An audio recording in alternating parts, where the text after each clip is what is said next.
সব জল্পনা পরিকল্পনা শেষে তরুণদের আকাঙ্ক্ষা পূরণের ঘোষণা দিয়ে আনুষ্ঠানিকভাবে আত্মপ্রকাশ করল নতুন রাজনৈতিক দল জাতীয় নাগরিক পার্টি এনসিপি।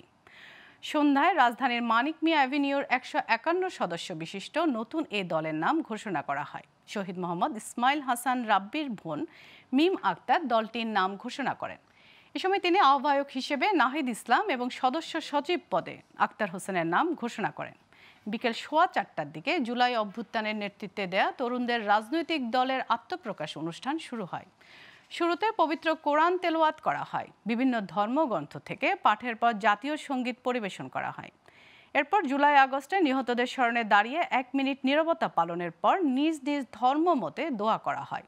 এ সময় বৈষম্য বিরোধী ছাত্র আন্দোলনের আহ্বায়ক হাসনাত আবদুল্লাহ বলেন, গত 5 আগস্ট আওয়ামী লীগে দুঃশাসনের কবর রচনা করা হয়েছে।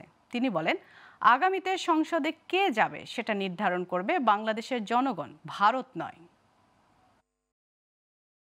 যে নতুন রাজনৈতিক দলটি বাংলাদেশে আত্মপ্রকাশ করতে যাচ্ছে তার নাম জাতীয় নাগরিক পার্টি। আমি প্রথমে জাতীয় নাগরিক পার্টির আহ্বায়কের এবং সদস্য সচিবের নাম ঘোষণা করছি। আহ্বায়কের নাম হচ্ছে নাহিদ ইসলাম এবং সদস্য সচিব আক্তার হোসেন। সেই সংসদ ভবনকে আমরা ফ্যাসিবাদ মুক্ত করেছি। সেই সংসদ ভবনের সামনে আমরা গণতান্ত্রিক প্রক্রিয়ায় সেই সংসদ ভবনে যাওয়ার জন্য আজকে আমরা মানিক মিয়া এভিনিউতে এসে দাঁড়িয়েছি।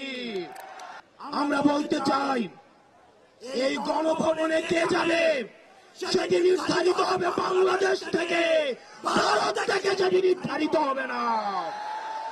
আমরা আজকের এই মঞ্চ থেকে শপথ করতে চাই যে বাংলাদেশকে আর কখনোই বিভাজিত করা যাবে না।